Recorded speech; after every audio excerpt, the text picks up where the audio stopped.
Вы глядзіце і слухаеце канал «Гісторыя на свабодзе». З Прагі вас вітае Сергей Абламейка. Што цяпер адбываецца з беларускімі гаворкамі на Дзвіншчыне ў Латвіі? Як і куды знікаюць беларусы Латгаліі? Чаму мова чалавека не заўсёды супадае з яго нацыянальнай ідэнтычнасцю?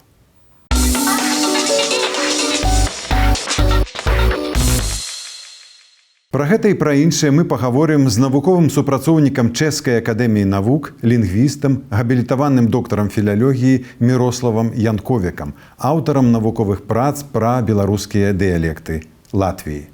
Добры дзень, Мірослав. Добрый дзень. Першае пытанне да вас, натуральна, такое. У якім стане цяпер знаходзяцца беларускія гаворкі Латгаліі? Калі я пачаў свае даследаванні ў 2004 годзе, я думаў, што яны насамрэч яшчэ ў вельмі добрым стане. Я вельмі радаваўся, таму што для беларусіста, дыялектолага было ясным, што беларускія гаворкі яны ахопліваюць тэрыторыі па-за межамі Беларусі. Так? Я тут думаю пра адміністрацыйныя межы сучаснай Беларусі. Но гэта ведае кожны лінгвіст, які раней бачыў, напрыклад, карты Вялікага княства Літоўскага ці Рэчы Паспалітай, таму што межы гаворак гэта не межы адміністрацыйныя. Так? І мы выдатна ведаем, што беларускія гаворкі, якімі карыстаецца, можам сказаць, цяпер аўтахтоннае насельніцтва, яно пражывала і пражывае і на тэрыторыі Расійскай Федэрацыі, Украіны, і Польшчы, Літвы і Латвіі. І калі я пачаў даследаваць гэтыя гаворкі, я спачатку думаў, у якую краіну паехаць, таму што беларускія гаворкі на тэрыторыі Польшчы яны былі вельмі добра даследанымі. Так, Літва была гэтай міфічнай Віленшчынай, якую усе хацелі даследаваць. Яна вельмі важная з пункту гледжання літаратурнай беларускай мовы, фармавання літаратурнай мовы. А Латвія была так трошки як терра інкогніта, можна сказаць. Так, я паехаў у 2004 годзе, і гэта значыць роўна 20 гадоў таму назад. І гэтых гаворак было даволі шмат. Можна было паехаць, у прынцыпе, у любую вёску і запісаць як беларускія гаворкі, так і мясцовы варыянт польскай мовы. Таму што насельніцтва вясковае, якое там пражывае, яно двухмоўнае вельмі часта. Пра ідэнтычнасць яшчэ будзем размаўляць. І можна сказаць, што я правадзіў свае даследаванні 3 гады, спачатку ў 2004, 2005 і 2006 годах. Гэта была моя кандыдацкая праца пра беларускія гаворкі ў Краслоўскім раёне Латвіі, сацыялінгвістычнае даследаванне. Гэта пераклад на беларускую мову маёй кніжкі, якая была падрыхтаваная на польскай мове. Я займаўся і сацыялінгвістычнай сітуацыяй, значыць, у якіх сферах людзі карыстаюцца беларускай гаворкай і іншымі мовамі на гэтай тэрыторыі. Я дадам, яна была канфіскаваная, гэтая кніжка, пераклад. Так, была такая сітуацыя, што падчас прэзентацыі іншай кніжкі, якая датычыць гісторыі заходняй Беларусі, тут, можна сказаць, прадстаўнікі ўладаў Беларусі увайшлі пасля прэзентацыі, канфіскавалі ўсе кніжкі, выдадзеныя, у тым ліку і маю кніжку, якая, у прынцыпе, не мае нічога палітычнага, так, гэта проста кніжка, якая расказвае пра гаворкі, мову мясцовага насельніцтва. Там ніякай палітыкі не было, но так часам здараецца ў жыцці, што і такое адбываецца. Так, першае выданне гэтай кніжкі, яно, можна сказаць, амаль поўнасцю прапала. Там некалькі асобнікаў толькі атрымалася. Тут на шчасце другое выданне было падрыхтаванае, так ёсць магчымасць прачытаць і па-беларуску. Так, вы сказалі, што спачатку яны былі ў даволі добрым стане, а цяпер? Так, гэта проста было выклікана і дэмаграфічнымі пытаннямі, таму што, думаю, пра гэта яшчэ будзем размаўляць, але асабліва пасля Другой сусветнай вайны прыехала шмат асоб таксама і з паўночнай Беларусі, і было таксама яшчэ давольна многа мясцовага насельніцтва, якое карысталася гэтымі гаворкамі. Але у адрозненне ад Віленшчыны, ці Літвы, ці Польшчы, на тэрыторыі Латвіі, на жаль, гэтай гаворкай карыстаецца толькі самое старэйшае пакаленне. Гэта значыць асобы, якія нарадзіліся ў 20-е гады, 30-е гады і часткова 40-е гады. Вось людзі маладзейшыя, яны ўжо карыстаюцца перад усім рускай мовай з элементамі беларускай гаворкі. Мы там знойдзем такія словы, як бульба, бурак, а не свёкла, спадніца, i tak dalej. Tak można сказать, z adchodem гэтага najstarszego pokolenia гэтыя гаворкі, на жаль, знікнуць, і калі не адбудзецца нейкая экстра сітуацыя, з міграцыя, напрыклад, з тэрыторыі Беларусі, я думаю, што шансаў няма для гэтых гаворак, на жаль. Я пазней правадзіў даследаванні ў наступных гадах, у мінулым годзе таксама правадзіў даследаванні і магу сказаць, што, на жаль, ўжо трэба шукаць. Гэта нават не ў вёсцы, а проста ўжо адну бабулю на хутары. Гэта ўжо пункты паасобныя. Так, маладыя выехалі ў горад, ці ўвогуле эміграцыя там дзесьці ў скандынаўскія краіны, Нямецчыну, Великабрытанію. Так засталіся толькі старэйшыя асобы, якія яшчэ карыстаюцца гэтай гаворкай. Можна сказаць, што беларускай дыялекталогіі і культуры беларускай пашанцавала, што вот вы напісалі гэтыя кніжкі і зафіксавалі, прынамсі, гэта. Гэта, як сказаў, 20 гадоў таму назад я быў яшчэ вялікі аптыміст. Пасля 20 гадоў ужо ведаю. Я пастараўся на аснове статыстык падлічыць, я проста адняў колькасць гарадскога насельення і так далей. Я проста падлічыў, што паводле мяне, я думаю, што гэта пару дзесяткаў асоб, хутчэй за ўсё, на гэты момант размаўляе на беларускай гаворцы, якая становіць натуральнае прадаўжэнне паўночна-ўсходняга дыялекту беларускай мовы. Гэта, раней мы бы назвалі гэта крывіцкім дыялектам, так.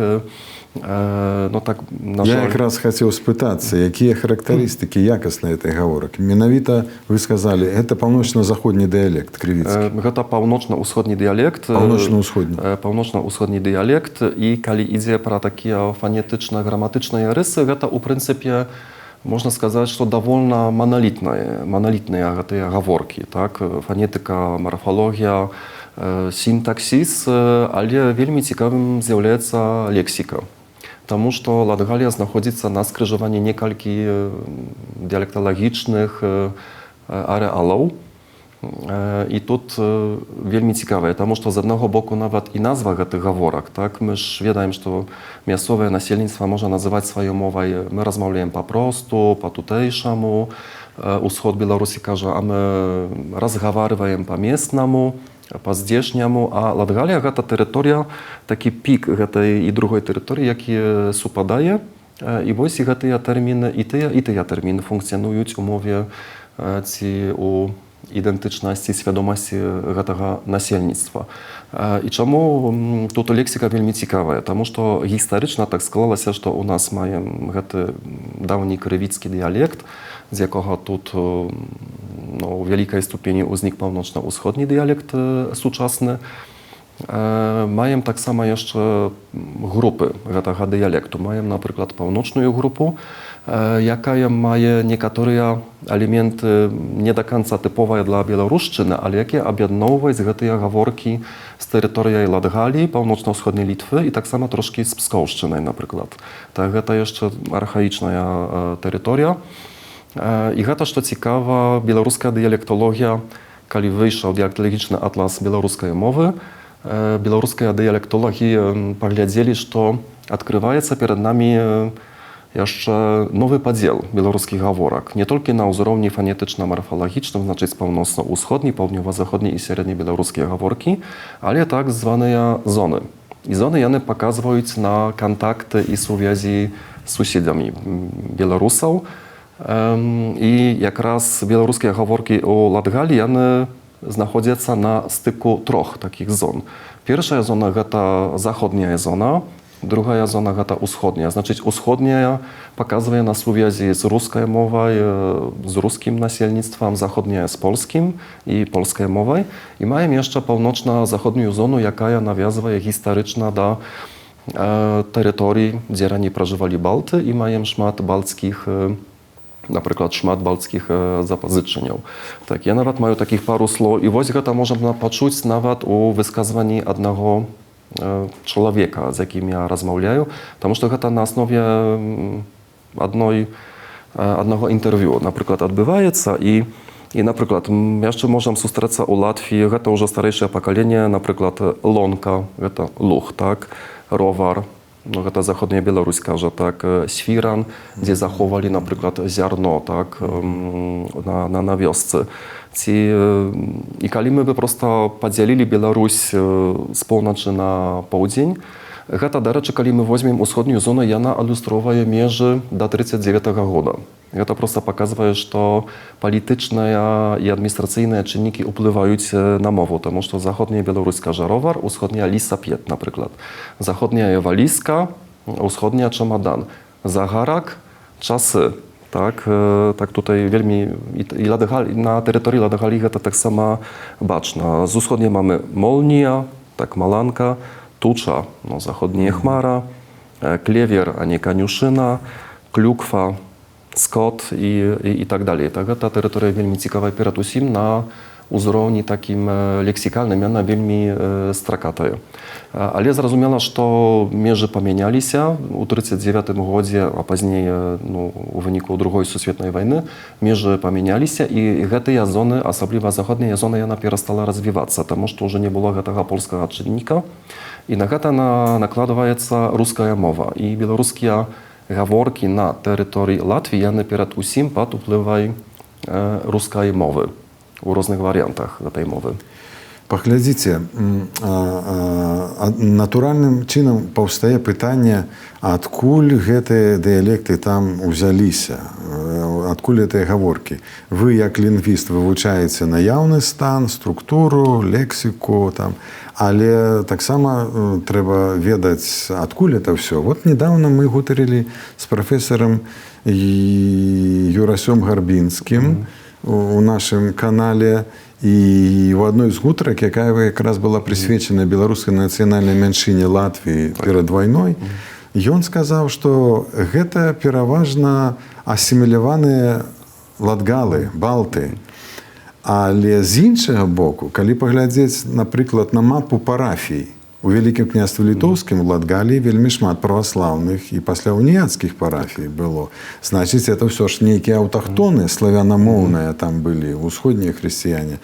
Так што б вы сказалі, адкуль это взялося там? Я бы, можа, раздзяліў гэта пытанне на два кавалачкі. Першае, мы можам адказаць генетычна, хто гэта, так? Таму што гэта ідуць дыскусіі таксама наконт і палякаў, якія жывуць на Віленшчыне, ці беларусаў, ці гэта палякі, ці гэта беларусы, ці гэта балты, літоўцы. Зразумела, што кожны цягне на свой бок. Але што можам сказаць? Мы ж выдатна ведаем, калі глядзім на назвы рэкаў, азёраў, значыць, гідранімы, у прынцыпе, амаль уся тэрыторыя сучаснай Беларусі, яна там жылі продкі балтаў, так? Так можна сказаць, што беларускі этнас і беларускія гаворкі, дыялекты ў такім гістарычным значэнні яны фармаваліся на балцкім субстраце. I my już wiemy, że Słowianie tam pojawili się później i systematycznie przerasowali się na północny zachód. Tak? I to tak samo dotyczy białorusko-latyszskiego pomierza. Тут, конечно, suwiazi sławiano-balskie byli raniej, тут jeszcze u średniowiecza, ci Witebsk, ci Polskie kniastwa, byli suwiazi z Rygaj. Тут, конечно, wykorzystywała raka Dzwina jak wydatny handlowy szlak, wielmi wygodny, żeby handlować i przewozić różne towary.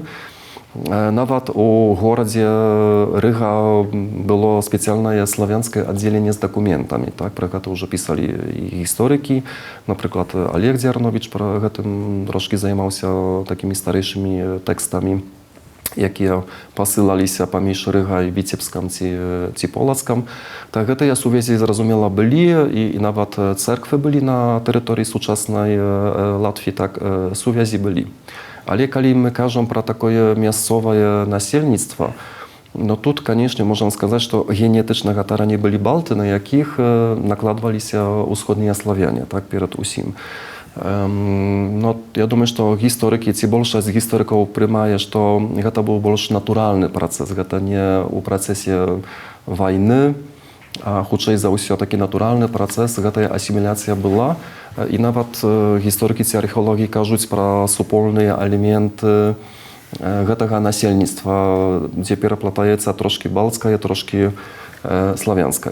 Ale to jakby genetyczny bok, tak? Możemy сказать, że w tym znaczeniu miejscowe nasilnictwo nie кажуть теперь про osoby, jakie migrowali, a про miejscowe nasilnictwo, że ono генетyczne ці гістарычна можна іх лічыць балцкім насельніцтвам. А цяпер як бы другі бок маем усходніх славянаў, і дыялектолог, які займаецца сучаснасцю, можа апісаць гісторыю так далёка, як далёка ідзе памяць маіх рэспандэнтаў. Значыць, калі я записваю асобы, якія нарадзіліся ў 20-е ці 30-е гады, іх ужо мала, так значыць, яны памятаюць сваіх бацькоў, гэта пачатак 20-го стагоддзя, або можа яшчэ там дзядулю, бабулю, так, там можа ўжо так не вельмі дакладна, немнога расказваюць, але трошкі яшчэ памятаюць, гэта канец 19-го стагоддзя. І маем, канечне, дакументы, і можна сказаць, на тэрыторыі сучаснай Латвіі беларусаў па дакументах, цяпер кажу не генетычна, а па дакументах, у першай палове 19-го стагоддзя ў прынцыпе не было, яны іх не апісвалі. Но калі мы бярем слоўнік Каралеўства Польскага, там толькі пішацца, што былі інфлянскія русіны, напрыклад. Так? Тут можам дадумацца, што хутчэй за ўсё тут гэта было у дачыненні да беларусаў, таму што гэта былі католікі. Так? Але ўжо Густав Мантойфель, канец 19-го стагоддзя, ён ужо апісваў, што гэтыя беларусы, інфлянскія беларусы яны ёсць. І гэта было трошки як прадаўжэнне з боку Себежа. Так? З латвійскага боку гэта Посінь, Шкяўна, вось гэтая тэрыторыя. Але перамяшчэнне, у прынцыпе, большай групы яно пачалося з другой паловай 19-го стагоддзя, таму што ўжо адмянілі прыгоннае права, была чыгунка, якая ішла праз, цяпер мы кажам, Дынабург, так, гэты горад змяняў сваю назву ў розныя перыяды функцыянавання. І гэта была першая такая хваля, можна сказаць, гэтага насельніцтва. І перад усім гэта было насельніцтва каталіцкае, потому што уняцкія, яно ці перайшло, ці было змушана перайсці ў праваслаўе. Так? Гэта таксама гісторыкам вядомы працэс. І такім чынам тут ужо пару дзесяткаў тысяч беларусаў атрымалася ў першым царскім перапісе 1897 года, і гэта многа гэтых беларусаў. Але трэба яшчэ ўспомніць, што тут ідзе, ці паяўляецца такое пытанне, таму што царская ўлада глядзела на мову, на якой чалавек размаўляе. А ў міжваенны перыяд польская ўлада глядзела, напрыклад, на веравызнанне, таму што больш падкрэслівала польскасць. А для царскай ўлады лепш было б узяць такі фактар, як мова, таму што было менш палякаў. Так? Калі ідзе пра статыстыкі, гэта залежыць, хто рабіў гэтыя статыстыкі і якія чыннікі браў пад увагу і што было б лепш і больш карысна, так, для такой ці іншай улады. І тут, калі ідзе пра вясковае насельніцтва, гэтая ідэнтычнасць, яна, можам па-рознаму назваць гэтую ідэнтычнасць, яна можа быць ці мясцовая, ці тутэйшая, ці змешаная. Так? Вельмі часта бывала так, калі я пытаўся, а вы хто па нацыянальнасці, гэта часам было першае пытанне, якое тая бабуля чула. Так? Яна вельмі часта адказвала вельмі так інтуітыўна і хутка. Так? А толькі пазней, напрыклад, на другі дзень яна прыйшла: Міраслаў, а вы ведаеце, а я думала над гэтым пытаннем. Так? Так, але тут, калі я спачатку планаваў сваю дысертацыю кандыдацкую, яна мела называцца «Мова беларусаў Латвіі». Але пазней атрымалася, што палавіна маіх рэспандэнтаў падае ідэнтыфікацыю польскую. Так, гэта была першая праблема, з якой мне прыйшлося неяк стыкацца і вырашаць. Так, што з гэтымі людзьмі зрабіць? Таму што я зайшоў да адной бабулі, і я пытаюся, а вы хто? Я полька. Яна нарадзілася ў 23-м годзе ў вёсцы каля Краславы. Далей размаўляем, яна кажа, а як нам беларусам плоха жыць? То я пытаюся, а вы хто? Полька ці беларуска? Я полька. А пазней зноў, а нам беларусам не разрашаюць. Я пачынаю пытацца, то вы хто ў канцы канцоў? Полька, беларуска, мясцовая? Дзедка, вы ведаеце, я нарадзілася пры Польшчы, так была полька. Пасля вайны я пераехала за мужам на поўнач, там кіламетраў 8 ці 12, Вышла замуж, латвийская социалистичная администрация дала мне документы, я приехала с белорусской социалистичной, так записали меня белорусской. А теперь то мне уже все равно, в принципе. Так, это показывает, что гэтая świadomość nieредко бывае такой трошки плывучай, нестабільнай. Вы якраз папярэдзілі маё пытанне. Я хацеў спытацца у вас, вот на сённяшні момант тыя рэшткі беларускамоўных людзей, носьбіты гэтых беларускіх гаворак, кім яны сябе лічаць, там іх ідэнтычнасць, пераважна польская.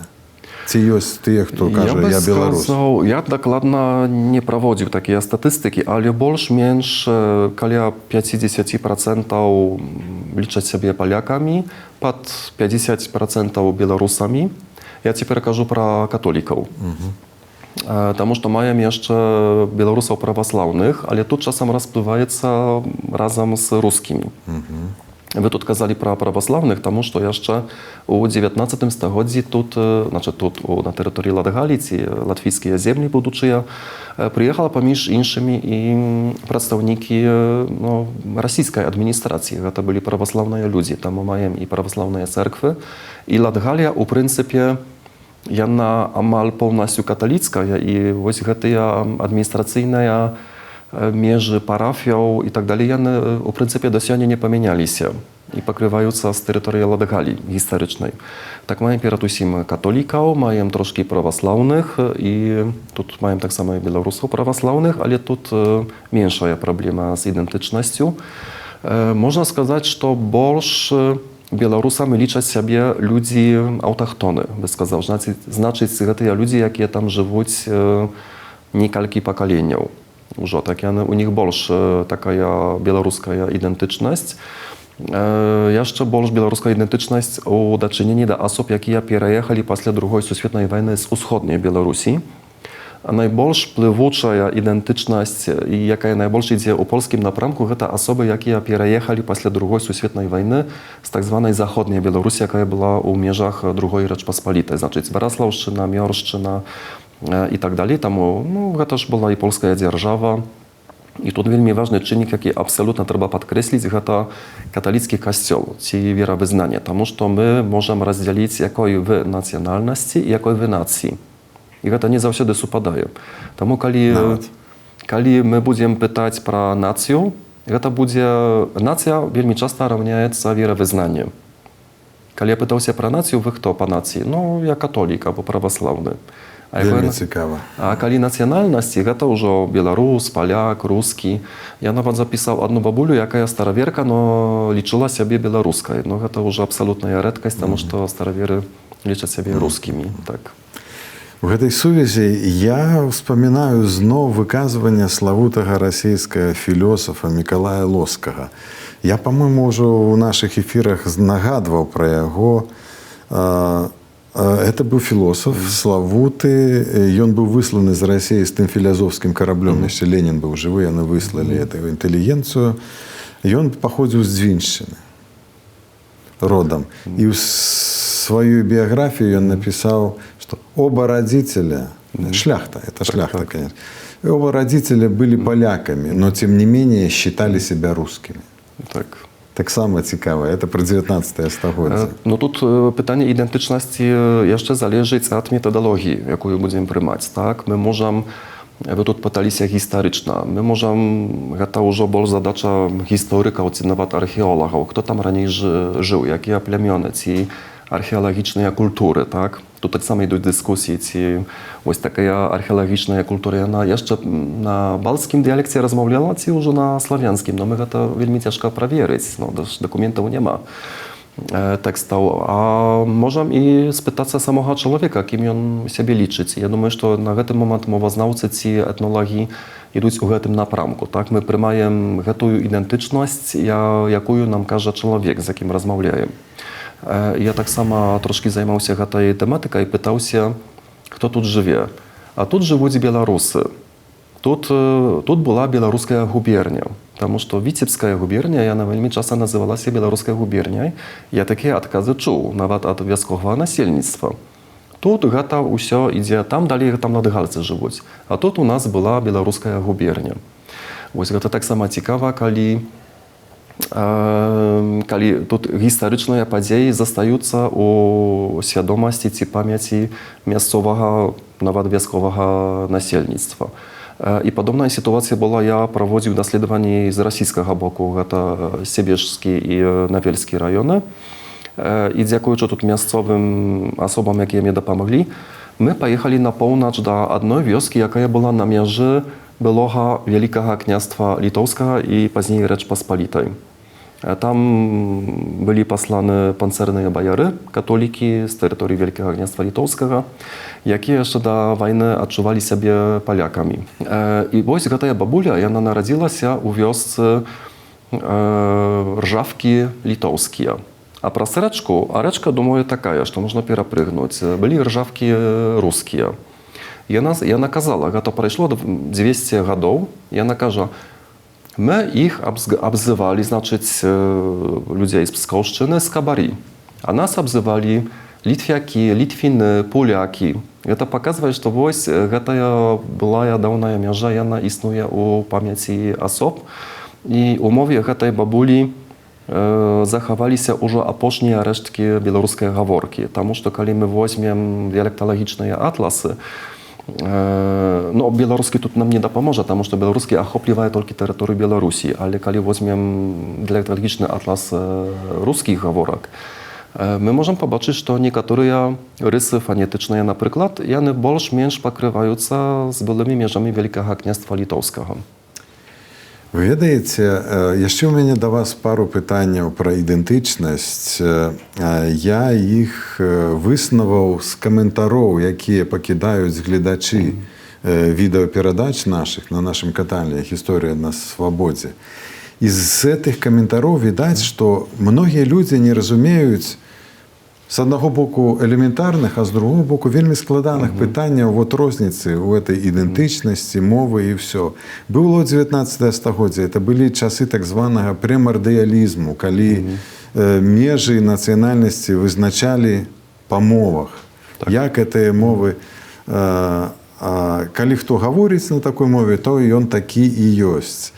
Але мы цяпер жывем у нацыянальныя часы. З 19 стагоддзя па планеце крочыць парад нацыянальных суверэнітэтаў, ўсё больш краін абвяшчаюць незалежнасць, і все яны ствараюць нейкія нацыі.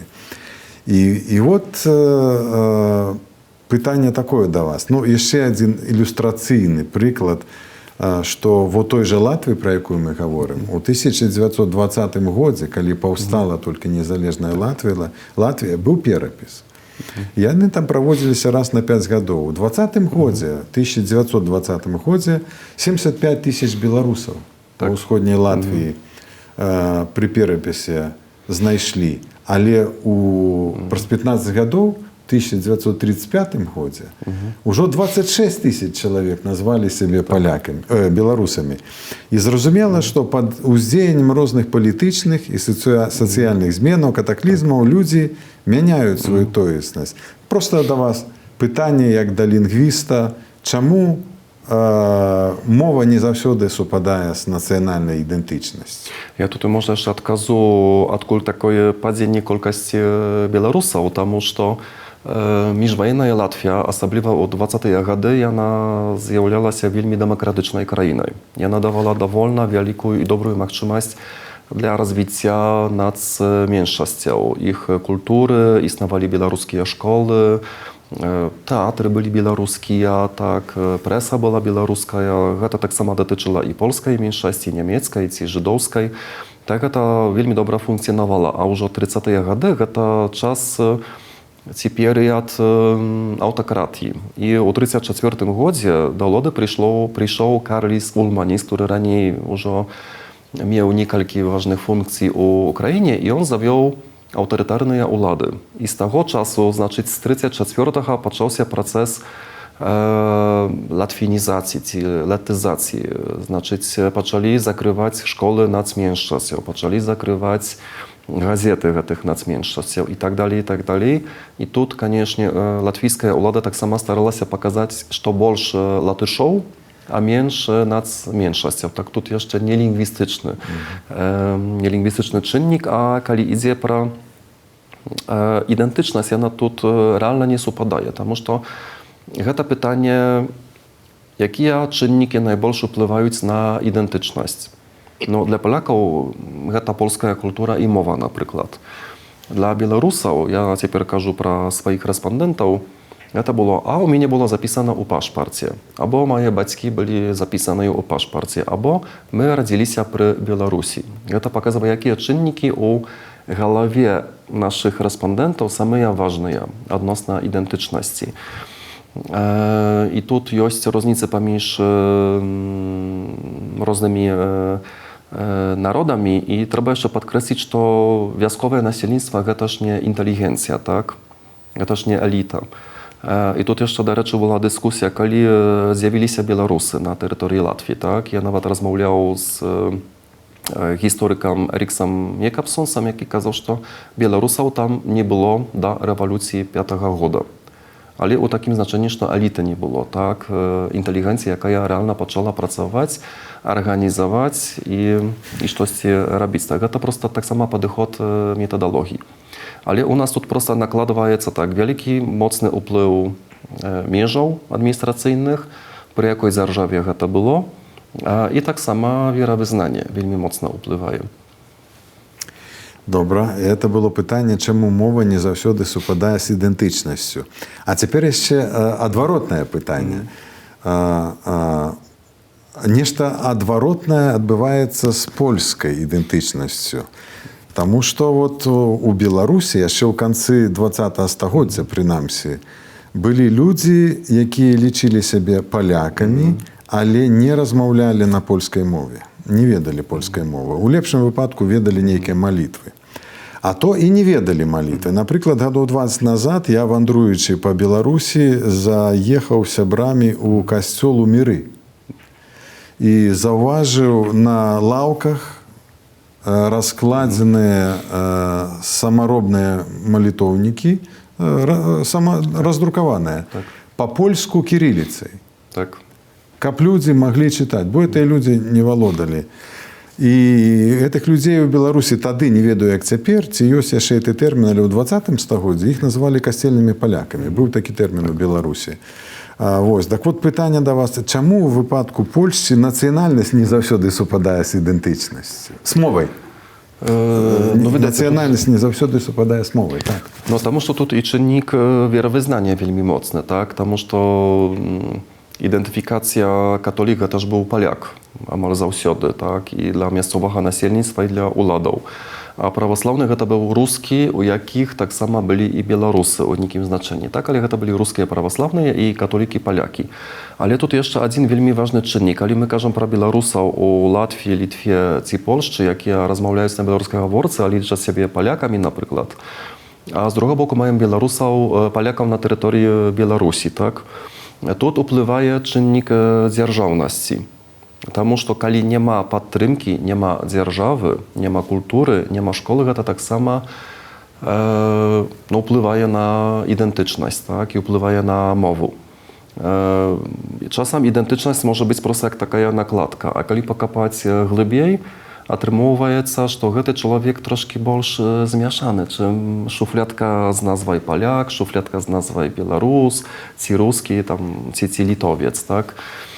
To bardzo skomplikowane i ja думаю, że sama kiepska rzecz, jaką my możemy zrobić, to prosto poszufladkować te osoby. Człowiek pomierza i on больш складаны, ці гэтыя шуфлядкі. Яны даюць штосьці супольнае і у залежнасці ад чыннікаў палітычных, эканамічных, тут таксама і прагматызм уваходзіць, так, кім лепш быць у дадзены момант. Это таксама маю шмат прыкладаў з тэрыторыі Латвіі, што ў савецкія часы лепш было быць беларусам, я мог стаць председателем калхаза. No Polakom lepsz nie było być u гэтыя czasy, a kiedy Latvia weszła u Eurosojus, lepsz było być z Polakami. I wszyscy zaczęli szukać swoje korenie i dokumenty babuli, dziaduli, że one narodzili się przy Polsce, u drugiej Rzeczpospolitej. Tak? To jeszcze czynnik pragmatyzmu. Tak, ale no to... Так ці іначай мы бачым відавочна, што гісторыя такая дама непрадказальная Непростая. і вельмі нелінейная такая. Часта шмат што адбываецца выпадкова. І дыялектная, і нацыянальная не супадае з этнічным. Я хацеў сказаць, і дыялектная, і этнічная не заўсёды супадае з Але нацыянальным. гэта, дарэчы, вельмі гэта, дарэчы, часта здараецца, таму што на Падляшшы моўная мяжа не супадае з ідэнтычнасцю. Калі мы кажам пра Віленшчыну, то плюс-мінус 90% маіх рэспандэнтаў беларускамоўных кажа, што яны палякі. У Латвіі таксама падобна. Так, тут працэс, ведаеце, калі меншасць знаходзіцца па-за межамі сваёй дзяржавы, гэтая дзяржаўнасць не ўплывае на падтрымку ідэнтычнасці мовы і так далей, тут вельмі часта хапае 3 пакаленняў, щоб страціць сваю мову. І перамагае гэта, што больш моцнае. Я таксама маю магчымасць правадзіць даследаванні на тэрыторыі Літвы. Я бачу, што з кожным годам гэтыя літоўскія пункты яны перасоўваюцца, сістэматычна ўваходзяць у гэтую славянскую зону. Так? І гэта ў нейкім значэнні натуральны працэс. Мы можам спрачацца, ці гэта добра, ці не добра. Беларусы ці палякі могуць сказаць, што не добра, літоўцы, што гэта добра, таму што гэта нейкая інтэграцыя ідзе. Але гэта працэс у нейкім сэнсе натуральны, які проста адбываецца. Так, ёсць дзяржава, якая дапамагае, дзяржаўная мова, і гэта не можа ўплываць. Таксама і на ідэнтычнасць і мову. Дзякуй, Міраслаў, за гутарку. Дзякуй вялікі. Госцем праскай студыі быў супрацоўнік Чэшскай акадэміі навук, габілітаваны доктар філалогіі Мірослаў Янковік, аўтар навуковых прац пра беларускія дыялекты Латвіі. У Празе для вас працаваў Сяргей Абламейка.